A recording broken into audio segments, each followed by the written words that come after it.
Dala! Welcome. So, I'm happy to be with you. I've been here a little bit, and I think you've seen, for those of you following me on Facebook, you already know that this is going to be about the Black Panther movie.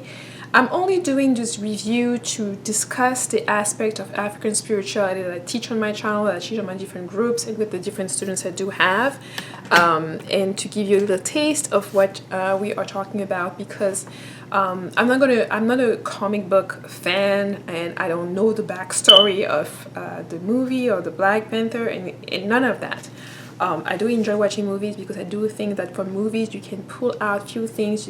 Movies are opportunities for teaching moments as well, and they give sometimes a very great and wonderful visual to certain elements that need to be discussed or explored further. And in the Black Panther movie, there's many things that I wanted to touch upon in terms of African spirituality from an African spirituality perspective. If you can see on YouTube, there's already thousands and thousands of videos on reviews about that movie, and I think some of them are really in depth and are wonderful. I've already watched a lot of them. Enjoyed a few or so, and I will encourage you to watch a lot of them just to have a diversity of opinion, and some of them of teaching, because some of them are teaching on using the movie to teach, for you to form for you to enrich basically your vision of what you thought about the movie or the elements that the movie touched upon. What I will do in this video is really give you the few little themes that I haven't seen anywhere else. So that's my contribution. I always try to look around and see what people are talking about and try to add on to that. So I'm not going to go over the things that have been talked about over and over again on other videos that you can find on YouTube. I think you will just by typing Black Panther, you'll be able to find those videos and see that for yourself. So you have to keep in mind that this is a perspective of somebody who's not a comic book fan, who's not a comic book expert. I'm only going to base what I'm going to tell you or discuss the theme from the movie, with no background about the story. I don't know who Black Panther is. I haven't watched all of the other Marvel's movies or anything like that. I literally went to watch it as another movie that came out that looked interesting that I wanted to go and see. That's it. I wasn't dressed up or anything like that. I just went to the movie to see another movie. So, and that's the perspective that you need to keep in mind when I'm going to address some of those points, which may or may not be in line with the storyline of the comic book and all the other knowledge that you may have on this topic as a comic book expert or comic book fan, if some of you are. Again, the perspective I'm taking on is the perspective of African spirituality, more precisely based on the MlleCammy tradition, which I'm part of, and based on my own experiences and my own knowledge and the wisdom that comes through me, through the divine, as a lot may come through you or to other people. So there are a few, I'm looking at my notes because there are a few things that I've jotted down after watching the movie. I only watched the movie once, so this is really kind of like a first impression kind of thing, because I've been discussing this with my some of my students as well in my group. But I'm not going to touch on all the things that we've discussed. I'm just going to touch you and give you the flavor of what's there to see in the movie and what's coming up, and which is related to topic that I do share on this channel. Okay, so there may be things that it's not because I'm not mentioning it that I didn't pay attention to it or anything like that, but I'm exclusively looking at things that are related to the topic that I'm speaking of here, so you can see some of these teaching come to light and see how some of the imagery that is related to what we've been talking about. So the first of the theme, which has been a big theme on my channel, big thing that we've talked in terms of African spirituality and how the movie touches on that and gives you a lot of visuals on that. So I'm not going to go about the storyline or anything like that. I think you can go and see all of the different videos that break down the story or the basic story, or watch the trailer. I'm just going to go into the different theme. Of course, there's going to be some spoilers, because in order for me to talk to you and to tell you certain things, I'm going to have to pinpoint the scene and what I remember from the scene and what struck me. So if you haven't seen the movie and you don't want that to be, you want to form your own opinion before going to see any reviews, that's going to be the time for you to click off and come back to the video maybe at the time where you've already watched the movie, so now you can get, you know, additional information from that. So the first thing that I wanted to discuss with you are totems. You know, on my channel I speak about the African totems from the African perspective. So this is not the Native American totems. Those are not talking about totem spirits and things of the nature. It's really pertaining to African totems. And the first thing is that when you look at Wakanda is made out of 5 different tribes that really came together to form Wakanda and have a structure and tradition to elect a king to a kingdom. And each of these tribes have their own totem. This is what I'm assuming, but at least there are at least 3 totems that are shown visually. The first one is the Black Panther, the totem of the panther. And of course, this is well known that the Black Panther, the king, has that totem. And it's a personal totem that's not related to the individual, but to the position of being the king of Wakanda. And this is where I made the differentiation between what you can find on national African totem, that are the emblem of the nation, some of the energy and the vibration that dominates the nation, and then the different totem that you can have as a tribe, totem that you can have as a person, as an individual. So here with the Black Panther, we're talking about an individual totem. So it's not everybody in Wakanda that is related to the Black Panther and that can have the power of the Black Panther, or that can have the Black Panther as a totem. It's only pertaining to the aspect of being a king or sitting on the throne. And we've seen this through the movie, where you have a specific initiation in order to get in symbiosis with that totem. Not everybody can wear that suit. You have to have gone through the process made for the king in order for you to be suitable for that suit. And I think it's well shown. You have a visual of a head of a panther sculpted in the rocks, and we'll see this in the different mountains when we look at the different totem that's also sculpted in the rocks, to announce and to show that this is a seed of the panther, referring to that specific totem. And of course, it's a black totem, and we see all of the ability that the suit is enabling to do when we see him in combat, when we see him hiding in the dark, being able to have night vision, do everything that a panther will do, being very agile, and all of these different things. So the characteristics of the animals are actually translated to the abilities that he does have as an individual. And of course, this is not without counting the suits and the other special effects and the other superpowers that he gets from that. I think the movie exaggerates that a little bit, but it gets the gist out of, you know, what is that relationship between the individual and the animal, and the characteristics that are being transferred and that can be used.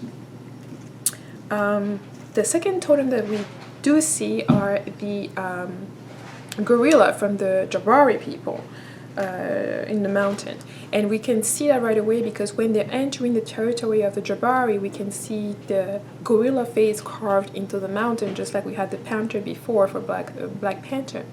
And here we really see that that simulating relationship when you have that scene where the king of the Jabari starts like making the monkey noise, hoo hoo hoo hoo, you know, when when they come to speak to him.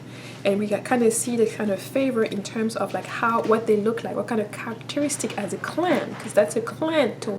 So the Jabari people have this relationship, symbiotic relationship with gorilla, and it means that they have the help and the envisionment of the gorilla, which is portrayed in terms of the mountainside with the gorilla face on a carved and within it, portrayed into their rib, and how they start making the noise of the monkey, the gorilla noise, when it's time for them to assert authority and say who can speak or not.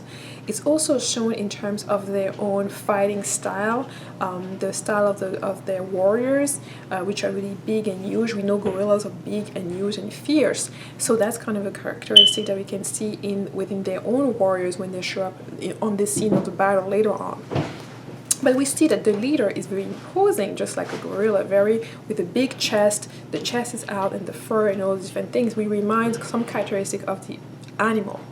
And also it's based on reality, so this is not some all of a fantasy, in the sense that gorilla also live in the mountains. They can live in the mountains in very cold climate, contrary to popular belief. We do have gorillas in different places in Africa where it's cold, where it's rocky, where it's snowing. So this is not just part of this fantasy thing. And so one other aspect of the gorilla that we can see that is all related to the Jabari army and warriors is that they are big and they are strong, which is characteristic of the gorillas. And then the third totem that is shown that I do remember is a rhinoceros, and the rhinoceros comes from the people of Wakabi. Wakabi is the leader, and Wakabi uses the rhinoceros when they go to war.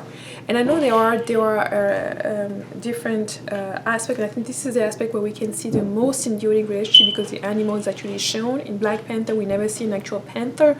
For the Jabari people, we never see an actual gorilla going into that. But for the people of Wakabi, who are following the people of the nation of Wakabi, or the individual Wakabi, which is the guy who played, the actor who played in Get Out. I don't remember the names, I'm sorry. But the rhinos are actually present on the scene. The totem is actually present on the scene, and we can clearly see the symbiotic relationship between him as a leader of his people and the actual totem. And then when that scene that he has with Okoye, who's the leader of the king's guard, and he's marching towards her, many people have said, I've wondered why he just stopped. Because it's symbiotic, meaning the animal knows exactly how you feel and what's going on. He's not going to attack somebody you actually love. He's not going to attack somebody you actually don't want to attack. And that's why the rhino stopped and licked her face to show that the affection are between them, and that the totem is actually reflecting that. Even though the totem is going to be there to be an ally in times of war, because the symbiotic relationship is that you protect and preserve the totem, and the totem does the same for you. So that animal is going to come to your aid as much as you will come to their aid if they were being attacked or persecuted and stuff like that. So this is the same kind of thing where the rhino actually goes after what he wants, but stops to her. And it's to see that if you look at the battle scene, you see that they're going after all the other warriors, but they're not going after, but he stops toward her because she has a personal relationship with him. That's the different factors in terms of that. And it also underlines that the totem knows how you feel, the same way you will know what the totem is feeling as well. So I thought it was a good way to show that connection, and to see that, you can even hide things to your own self, but the totem will show it to you as well. So I thought that was interesting as well. In terms of African spirituality, also I really like the way they portrayed connecting with the ancestors, even though it was made in a fashion that you have to use some form of herb or something like that. But in this, the connection with the ancestor was made through the use of the herb, the flower, the plant, and I'll come to the flower a little bit later on. But the connection to the herb was made through the use of a plant, and when that plant is taken, it basically sends you in the realm of the ancestors. So there are three separate scenes on pertaining to that. The first one is when Black Panther is being intronized as the king after the death of his father, and he does the ritual in order to go join the ancestors. And we see him, he sees his father, he sees there were other ancestors placed in there, he speaks with them, and they give him the wisdom or the advice that he needs to receive in order to go back and make his own decision, to make his own choices. So you really have to look at that in terms of his ancestors are not forcing and twisting his arm, they're not telling him what he has to do, they're providing their own opinion, their own perspective, and then he takes that in and make his own decision, decide what kind of a man he needs to be. And I think that's really in line with what I've been trying to share on this channel, in terms of the ancestors are not there to force you to do anything that you don't want. They're not there to dictate how your life should go. You're always in charge of that because you have free will. Now, The second scene is when Killmonger gets crowned a king, and he has to go through the same process of the Black Panther, and then he goes to see in the ancestors' realm. But you will note that he is not in Africa. He is not with the other ancestor. It's just there with his father. The father is the only person that he sees in the ancestral realm. So already there is a distinction, and I think it relates to what I've mentioned in other video about anyone being isolated. That, for example, in our tradition, if you do something that's really bad, your name can be banned, meaning no one will be giving their children your name, and you will be isolated and excluded.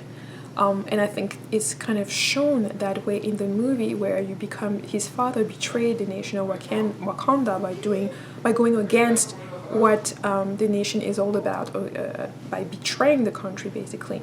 Therefore, he was cut off, he was killed, and he was cut off. And as a result, his son, who was left behind, didn't get to go back and be grown there and grow up there and all that different stuff, and end up on his own lineage being cut off.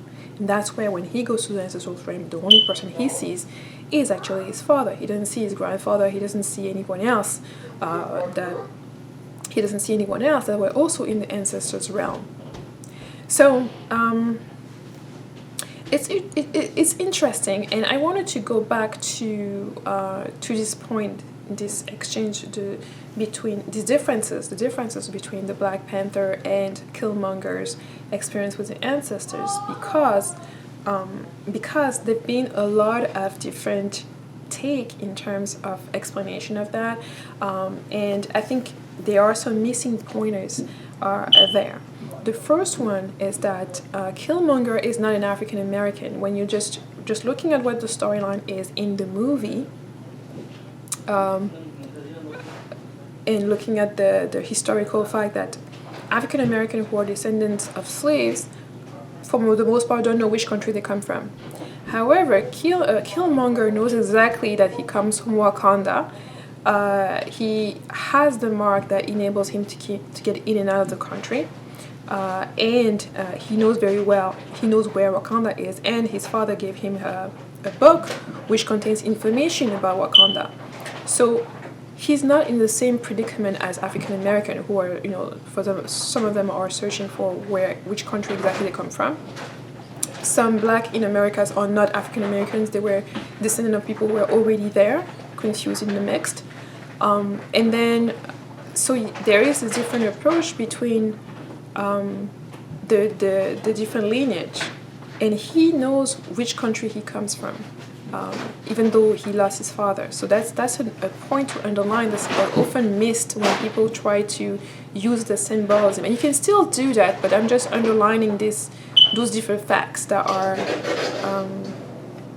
offered in the movie. And so it changes. It puts the dynamics. So it changes the dynamics in terms of who he is and what he's going to achieve. Because remember, his father gave him a notebook, or he found his father's notebook with all the information about Wakanda. He had the coordinates of Wakanda within the notebook, and he knew exactly where to go and how to get there, as opposed to other African Americans, I guess, other Black people in America, or other people who were living with him in Oakland. The second thing is that it's not clear whether he knew how to speak the language, because it wasn't clear whether his father spoke to him in the Wakandan language or not. But that wasn't an issue that was raised when he came to Wakanda. So we can presume that maybe he hadn't had full knowledge. We had few words. He knew a little bit of the language. I'm presuming.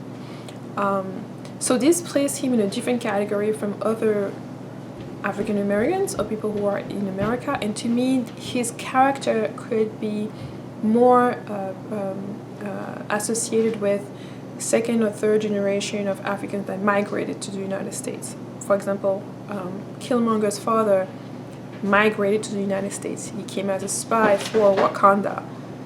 So he came there with a purpose, even though he had to be undercover, living in, I guess a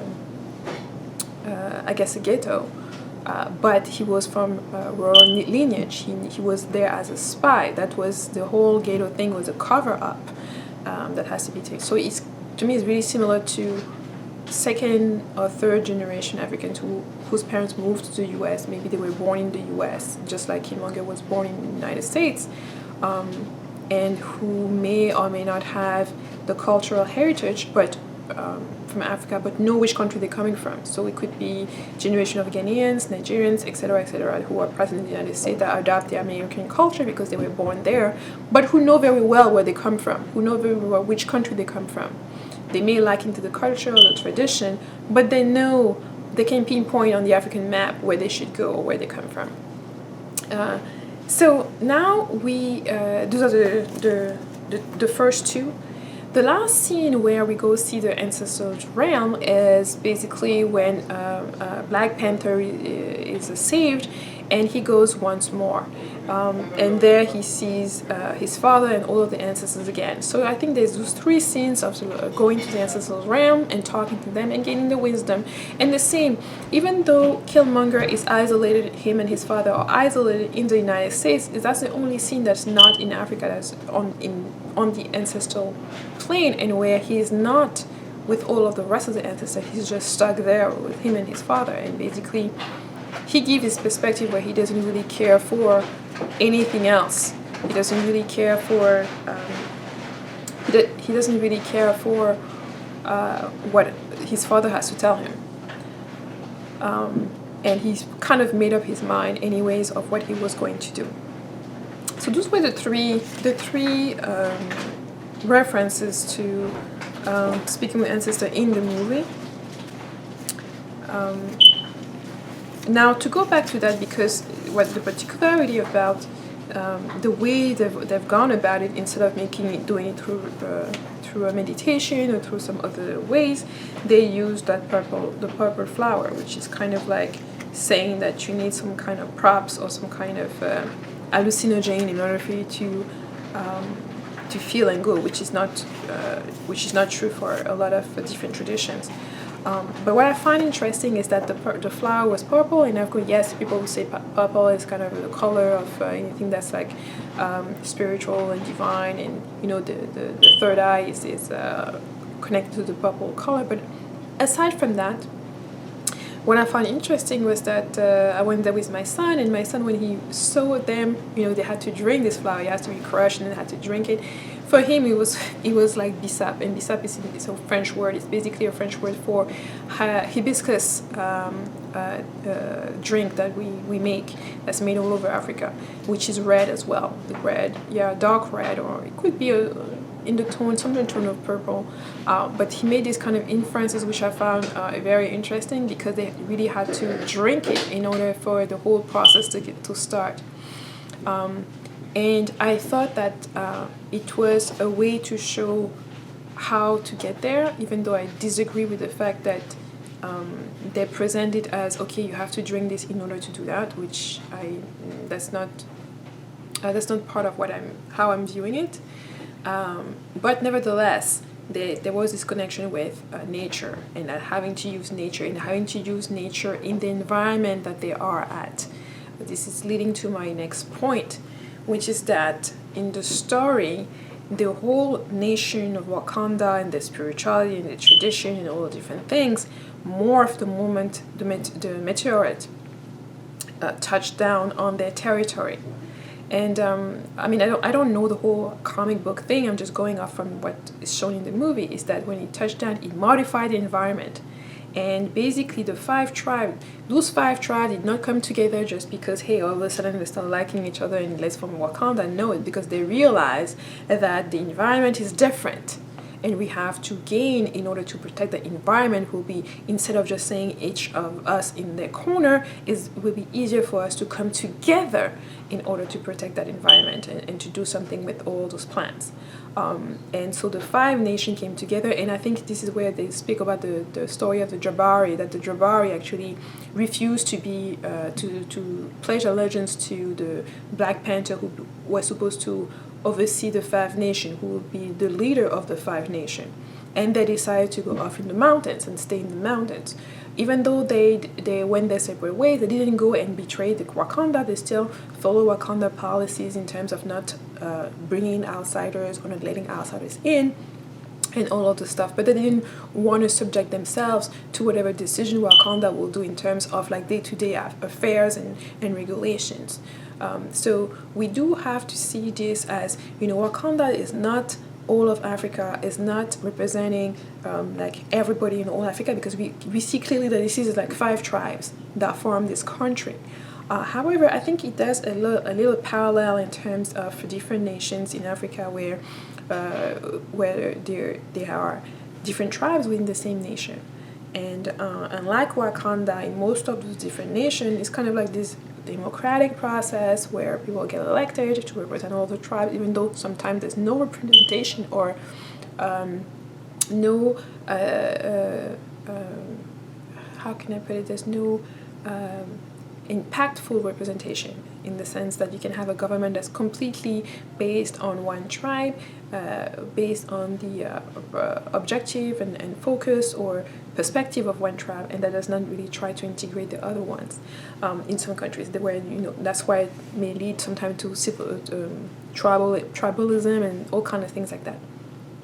But what Wakanda shows is that the harmony of different tribes having a system where they recognize a higher authority in the sense of the seat of the throne with the Black Panther, who's able to rule over all of the different tribes, even though he's not necessarily from all of them, he's only from one of them.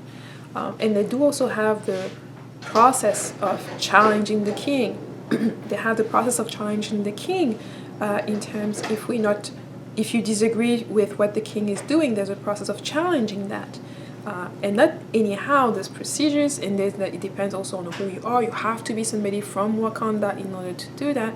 And from the movie, it shows that you also have to be from royal blood. So it's not just anybody walking up the street that just can say, I'm not happy and I'm going to go and challenge the king and fight with the king. It has to be someone else whose entitlement or is someone linked to the throne in order to do that. The other interesting point is when the only country that's actually mentioned by name in the movie is Nigeria. We see on the map that they show in the beginning that Wakanda is supposed to be in Central Eastern Africa, toward East Africa, between Congo, Uganda, all those countries. And most Africans will tell you that they're basically talking about Congo, because that's where all of the Congo is, the reserve, the mineral reserve. That's where all of the different minerals are that all the multinational companies are fighting over. Even though some people will say that Wakanda sounds more and closer to Uganda, we're not talking about Uganda. Uganda does not have the same resources, mineral resources that the Republic of Congo has. So for Africans, it's clear that that's the territory, that's the area that could be analogized to the vibranium, where they have all of the different resources, except that in reality, they're not able to use and capitalize on those resources. And the movie may be doing a parallel and saying, hey, maybe if you were actually isolating yourself, and it's kind of shown, it's been one of the questions that's been posed on the Republic of Congo, in saying, you have all these invaders all over the place. Rwandans used to come into Congo to steal resources. Ugandans as well. There have been civil wars in those areas where you have different mining resources and so much and so forth. And some of the Congolese people have stated that maybe they needed to close all the borders, to not have any foreigners within their borders, to take the time to actually itemize all of the resources, to see who's in there, how to use them, dominate and control all of them before they can let foreigners in, before they can even think about doing trade and all of that. So those are valid analogies that you can look at and say, isolationism is not just a question of some rich country. Sometimes it's the way that nations get to know what's in there, to do their own inventory. And we can see this as an analogy of a relationship when you're talking about immigration policies for the United States, for Australia. Immigration history was really strict. Not everybody was able to come. Selected people from selected places were able to come. When you look at Japan, for example, who's been an economic powerhouse for decades, now there's a slowing down of all of that, but for a long time, and still today, Japan has not that many foreigners within its borders. It's really isolationist in that sense. However, it's exporting and doing trade a lot with different countries as well. But we know that Japan had that time when they closed their borders, they didn't want foreigners in. It gave them the time to actually decide what kind of policy they wanted to implement, which direction they wanted to go in terms of economics. When we look at China, we know that China for a long time was isolationist, closed up, itemizing who's there, what type of resources before opening up for international trade and being now the superpower that we know today. So being isolationist is not so much of a fictive or devastating or a wrong path to take or to consider for countries that have natural resources and that do not currently have the control over those resources. Kicking everybody out and closing the borders may be an alternative to understanding and to doing that. And the movie kind of pinpoints towards that. I think it's a point to take in consideration. Now, the fact that Wakanda is hidden, to me, that really spoke to any form of spirituality, which is kind of like a contrast to religion. Religion is really out there. Everything is outspoken. Everything is like open. Well, spirituality is hidden. You have to really search. You have to dig within yourself. It's not going to be shown to other people until it manifests. And manifestation is a fruit of your spirituality, and not the reverse, where religion is a lot of talking, and you don't necessarily see the fruit of that, depending on who you're talking to. So Wakanda, the fact that Wakanda is hidden is kind of like it's a hologram. That means it's not like a true physical barrier that's preventing you to come in.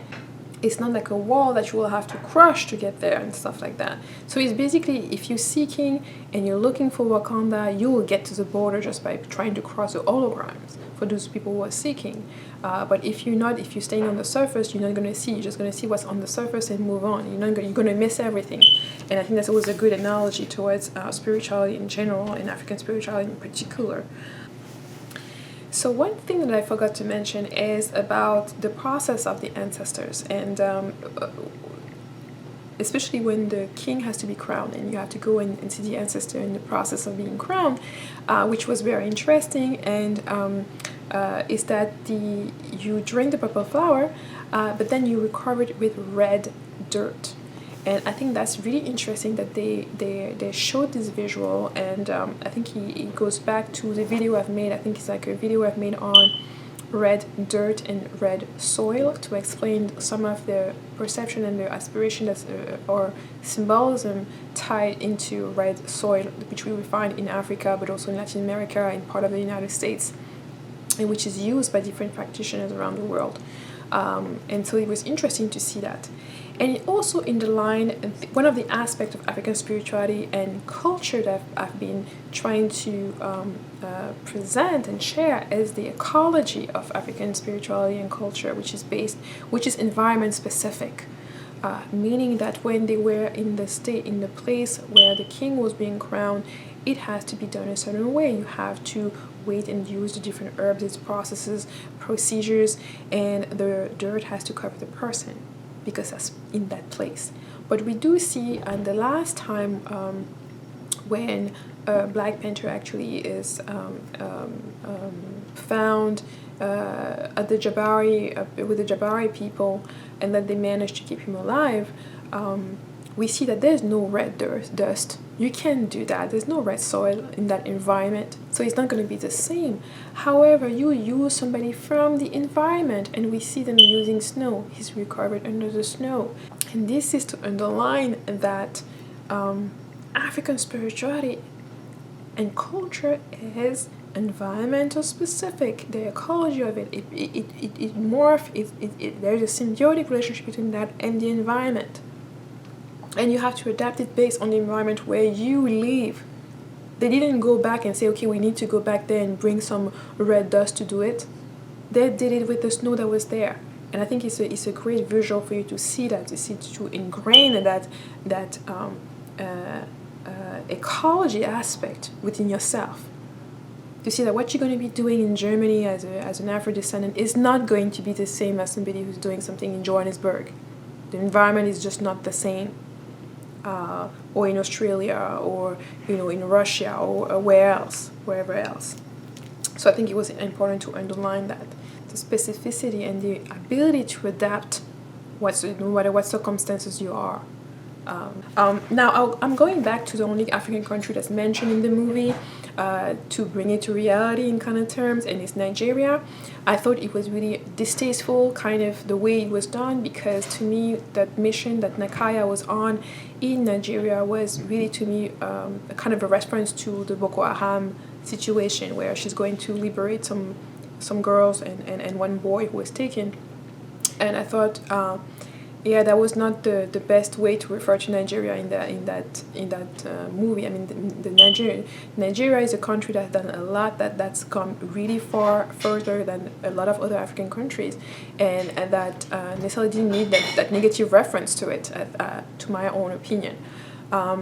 And then to me the whole saving was about Boko Haram, but what I did appreciate about that is that they made it not all about all girls, but there was also a boy. So it wasn't about this feminist agenda or this gender propaganda. It was about, rescue the people who need to be rescued, no matter their gender. Okay. But I could have, I think we could have had Nakia on a different, more interesting mission, or a mission that will show the few countries, and that was kind of my point, the few countries in Africa that were doing well in terms of economy, in terms of like increasing the well-being of the citizen. One of them is Nigeria. So I thought that was an opportunity to see that, okay, not everybody is poor and really in atrocious situations. Nigeria could have been an example to see, that to balance that idea around Wakanda. Then there were other few little points that I'm going to pinpoint. One of them was an interesting moment in the theater. I went with a group of Africans, and when Killmonger is crowned king, the entire beginning of the movie, we have so many rich African sounds that are really soothing and melting in there. I mean, I wasn't paying too much attention to the soundtrack until the crowning of Killmonger, where hip-hop rap, I guess, was blasted. And that was something that we all kind of realized, oh, hip-hop, it really didn't go with the Wakandan vibe, actually. I find it a little bit, it didn't go together, it didn't go well together. And it was kind of oh, now we're going to have to listen to rap music. I know that there was a lot of discussion about Kendrick Lamar music for the soundtrack. I don't really know his art. I don't even know his music. I don't really know his music. I've seen discussion about some of his videos and things of that nature, but I don't know his artistry. But I did know that when the rap song, I don't know if it was his or somewhere else. I will have to watch the movie again or listen to the soundtrack to know. But that was just out of place, and it was kind of oh no, now the African American culture is taking over, and now we're all gonna have to listen to rap, to rap music, to gangster rap music, and that was at odd. The rest of the music in the movie was really beautiful. You had a lot of Malian, Manding sounding music. The rest of the music was in the African context, for the African. Supporting the African visuals were really beautiful. So were the costume, and so were the visual effects and the landscape in what was supposed to be Wakanda. There were a few things that I did not like. The first thing was that is the old age. rift or discord that's always being rehashed about, African versus African American. Like I've mentioned before, for me, Killmonger is not an African American because his father was born in the continent. His father was from Wakanda. He knows he's from Wakanda. That wasn't hidden from him. That wasn't taken from him. Even though his father and the ability for him to go to Wakanda was temporarily taken when his father was killed, he could have, at the age of 18, gone back, or try to go back at least, and he could have also used all that fuel, because he's portrayed as somebody who had a lot of anger in him, and used that anger to fuel and help him reach his goal, which he did. However, I was a little bit wondering that, why wouldn't you use that goal to make a difference right there in the United States? He integrated the CIA and worked for the military, was trained by the military. How come he wasn't able to just go all the way up and, become an ambassador for the United States and then address Wakanda as from ambassador to ambassador or something like that? That's just a question that came to mind, and that, he preferred the route where he stated himself in the movie that he killed a lot of people. He didn't care who he had to kill, or who he would kill along the way to get to kill the king of Wakanda to take his place. And that's kind of an interesting, radical kind of idea. And we see him throughout the movie killing a lot of people that he wasn't really necessary. I mean, you can say it's a design of whoever wrote the movie, obviously, but we're just talking about the movie itself. So there's a bunch of people that it wasn't necessary for him to kill, and that he did it anyway, and it seemed like he actually took pleasure from doing that he didn't feel any remorse, or he didn't feel any kind of way. It was just that that's what he wants to do or needs to do. The same way when we get to the scene where he wants to kill Black Panther's sister, that's not necessarily something that's necessary for him, but that's something that he wants to do just because he can, I guess. And so there's this whole discussion and track about what do you do with anger. Is anger really the best vehicle to get to your goal? His goal was to kill the king and be crowned, and he did success to defeat the king and be crowned king of Wakanda. However, at the end of the movie, it leads him to dying, basically. So it's kind of like a lesson saying, your anger may not be the best way to fulfill what you want to fulfill. You may use your anger can only get you so far. It gets you the motivation to do extraordinary things. Maybe you can use that in that way, but it shouldn't be the only motivation and the only driver that you do have. Okay, so that's that age-old thing. I've seen comparison between Killmonger and Black Panther being an African versus African American thing, which I like I mentioned, I disagreed. I thought this movie was much more about Killmonger represent much more second generation Africans who migrated to the US, who were born to the US from parents from Africa, and not about African American at all, except for the other point I didn't like, which was the representation of certain aspect of women. So before I go into the negative aspect of the policy, which was wonderful to see so many women in the cast, so many different women roles, and some have mentioned of Okoye, who was the head of the King's Guard, and I think that mention alone and that visual alone sparked a lot of enthusiasm and a lot of interest in women in terms of the African Amazon, and I've rejoiced seeing that all over in my timeline and people talking more about them, wanting to know more about them. But I hope this is not just a kind of a trend where they're just seeking the information because it's placed there and they're just discovering and you just hype about discovering something that you didn't know. I hope it's something a little bit more deeper, a little bit going a little bit deeper and beyond the surface. And so the different images of the women that I've shown was women and a different face of femininity, but I thought something was missing. Before I go into what was missing, I think I love the fact that you had a woman scientist who was young, who was full of energy, who was full of optimism in terms of the future, and who had the creativity to create all those different gadgets and different weapons and all that.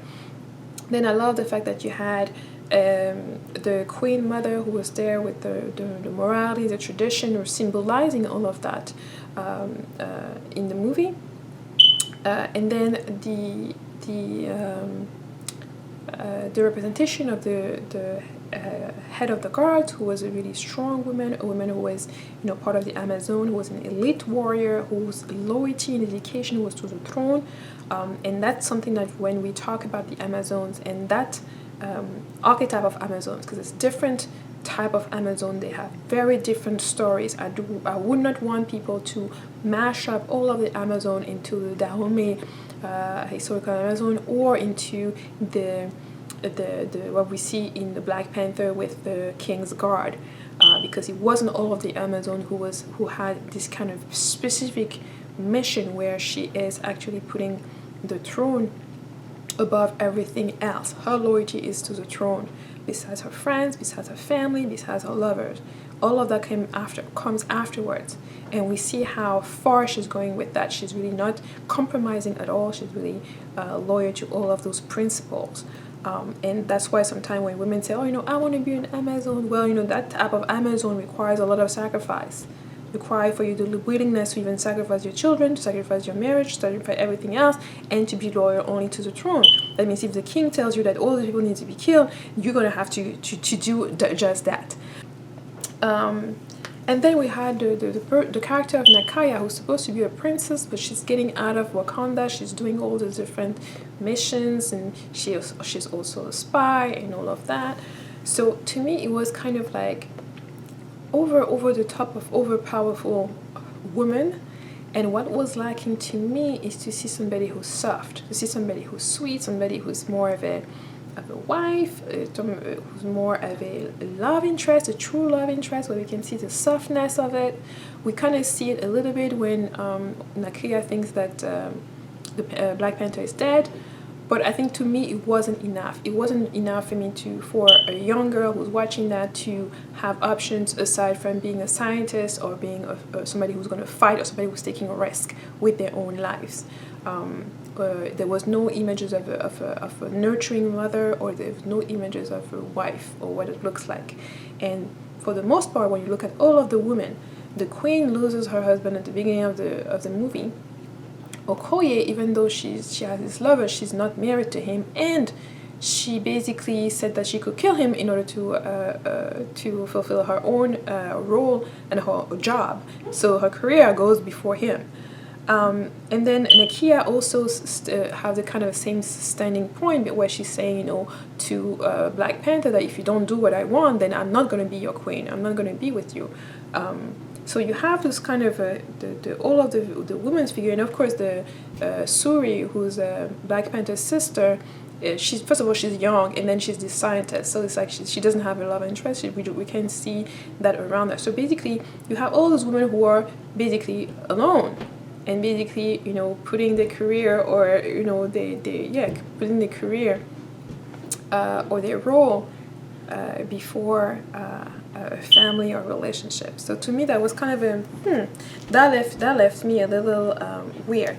And the only Black woman that we had who was overtly a little bit more feminine, or a little bit more engaging, and who was really down to choosing to be with her boyfriend, I guess, and to follow him and do the things with him together, was killed also by him. So to me, from the story, she was African American, so it sounded like the only African American woman was killed, and she was killed after, you know, following the person she loved, and he killed her.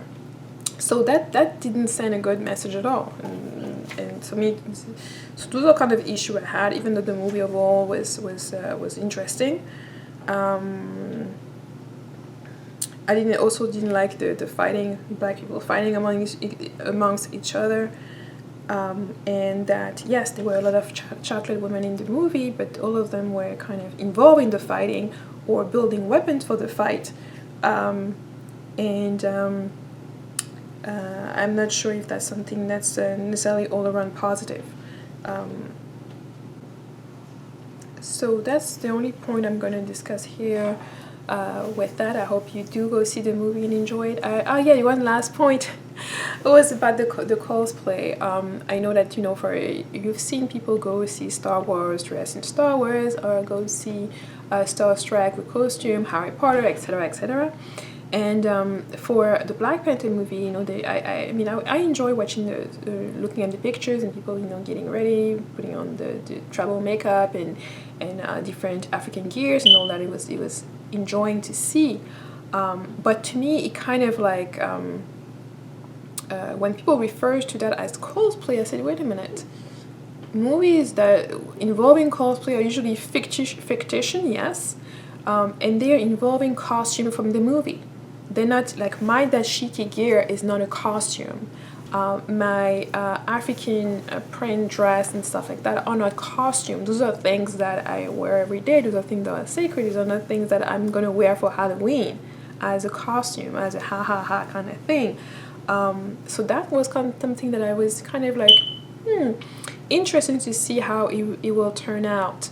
The reverse of that is that I was happy to see that people who may not necessarily have worn dashikis when it was trendy are now looking at it and buying it and wearing it. But I hope it doesn't make African attire some type of cosplay thing or some type of joke. It would be kind of like taking a kimono and going to a Japanese anime with it, or wearing a kimono for Halloween, or wearing a kimono for a costume party. I guess it's probably people have probably done it before or probably doing it. To me, it's just, for example, I wouldn't wear my African attire for a costume party or for Halloween, because it's not a costume. But that again, that's just me, and so to each his own. So I hope for those of you who are going to see the movie that you will enjoy it, and for the rest of you, have a wonderful week, and I will see you in the next video. Bye bye.